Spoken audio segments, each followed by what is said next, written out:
We have a commercial rooftop that we are doing maintenance on. Bunch of units up here, 5 package units, 2 multi-zone mini splits, and today we are going to go over how to maintain one of these bad boys. So let's get it. Look at these units. They're gonna have a data tag.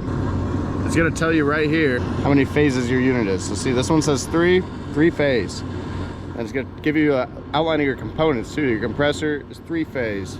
Your indoor blower is 3 phase. And your outdoor blower, single phase. So if it's single phase, it's got a capacitor. If it's 3 phase, it does not. I will tell you, if you have a 3 phase unit and you don't know what you're doing on electricity, be a little bit more cautious, but you can still do some of these things yourself. The nice thing about these is that I've got this thing all opened up and powered down, but everything that you need to access is right here on this unit. First thing we're gonna check is that our belt's good. So you're gonna look at it for excessive wear. This one looks like it's shedding a little bit, but it spins freely. Not too tight, not too loose. There's tools you can get to check these, but there's other videos that go into that, and you can check your actual belt tension if you need to adjust it. Everyone is going to have its own way of adjusting it. It's not too hard to do generally. You want to make sure this thing is powered down. Not only are you going to want to turn this disconnect off, you're going to want to actually check power at this thing before you work on it. We've already checked power here, so if you're working on one of these pulleys and the fan turns on, you're going to lose a finger, a hand. It's going to do some damage. So for filters on these things, if you've got a filter rack in here, pretty easy to change. Now what you're gonna want to do is you're gonna bump this top rack up. These filters right here should pop right out. Once you bump that top rack up and you've got the filters out, you can bump the bottom rack up, pull these 2 out. Boom. So I'm gonna tell you the easiest way to check if your coil is clean. If you look in here, you can see light straight through this thing. Yep, all the way. If you can easily see light through your coil, it's probably clean. Now, that doesn't mean there's not growth or something on your coil, but more than likely it's not gonna be impacted in a sense where there's no airflow getting through. So, the nice thing about these package units is you can check this evaporator coil and this condenser coil for cleanliness in about 5 seconds. Just look at both of them. Boom, boom. All right, so we got our filters out. Putting them back in, we just go reverse order. Make sure this thing's popped up. Sometimes there'll be things in the way, so you want to put one in on one side, slide it down. I'm gonna put this panel back on first. Okay. So give me 1 sec. What you can do, once you have all your panels back on and your filters changed, you've verified everything is clean, I highly recommend you do all that first.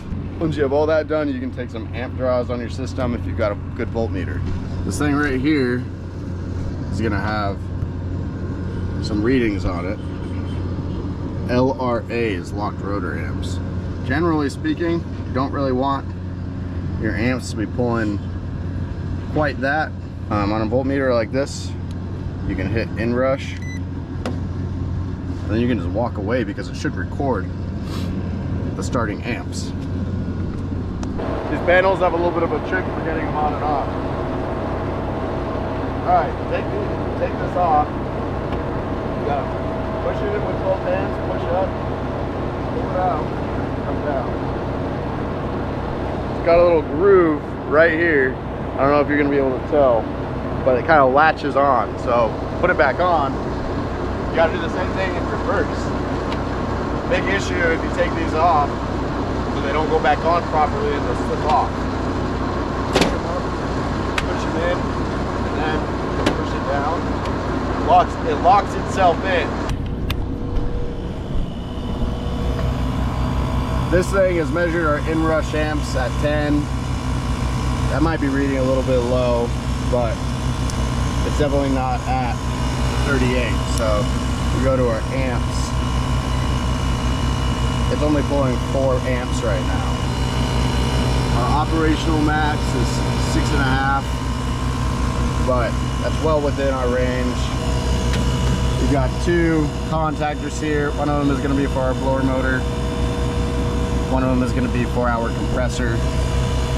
But we can take the amp draw on this guy right here too. This is our blower motor amp draw, 1.3. We can go look at this motor right here, the indoor blower. Got 1.7. That's good. Our outdoor blower is going to be 0.7. Our outdoor blower, you take this black wire. So our outdoor blower is over amping. The outdoor blower over amping is not always a huge cause for concern. If the motor says it's over amping on the data tag for the unit, you always want to check the data tag on the actual motor itself to make sure, to confirm it. If you have gauges, you can check pressures on these things. Yeah. I want to record this. Just like maybe like right here. So, big thing that you want to check for is rubbing, both of refrigerant lines and of wires. So on this unit right here, you see this wire nut that we've got there. What happened was this wire rubbed right here on this capillary line. They had no maintenance done for 7 years. So over a 7-year period, this wire rubbed. They didn't have anybody out to check on it. Eventually that wire rubbed through. This wire controls this outdoor fan motor right here. So once it rubbed all the way through, the fan motor didn't turn on. This unit isn't smart enough to lock itself out. It has a pretty basic board in it. So what it did was it kept trying to run. When the outdoor unit doesn't, when the outdoor fan isn't working, what happens is this high pressure switch will get set off. So after doing that over and over and over again, the high pressure switch actually got stuck. Now this high pressure switch isn't a super expensive part, but in order to replace it, we actually have to evacuate all refrigerant from the system.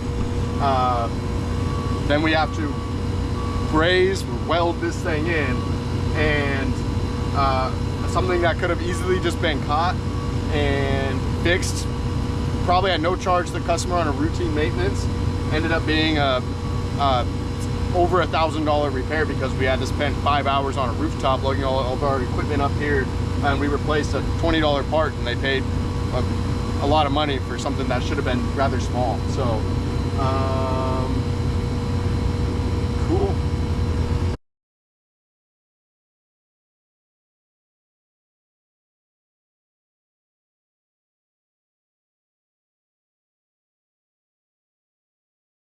All right, it's another one in the books. Commercial maintenance, package unit maintenance, honestly pretty easy to do. I know I'm gonna leave things out. I'm gonna get some people telling me that I did it all wrong. That's fine. What do you think? Do a good job? Oh. My advice to you, it's not hard to DIY your own maintenance on these commercial or residential package units. They're all pretty easy. Not every unit is going to look like the one I showed today, but the principle's usually the same. So having a bit of a minimalistic approach isn't the worst. If you're changing your filters, your system should be staying clean. Whether your system is commercial, single phase, 3-phase, whatever it is, the principles are pretty much always the same on these. These units that I just showed you, they're pretty accessible, easy to work on. Not every unit's going to be that easy, but the same principles apply. If you are working on your package unit, and at any point you feel, hey, I'm over my head, I don't think that I'm doing this right, honestly, my recommendation at that point would be to just stop, call someone who works on them.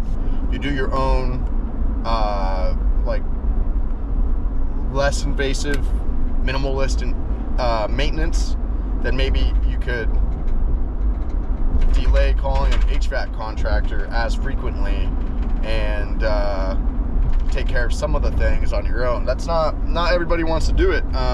If you don't want to do your own maintenance, by all means, call someone and have them do it for you. But this video is just kind of there to show you that it is in fact possible, and not only possible, but not really that hard to maintain your own package unit. Lots of people, and even HVAC technicians, are intimidated by package units, but I think it's just because they're big and scary. But really, they're generally easier to work on than a split unit because everything's right in front of your face.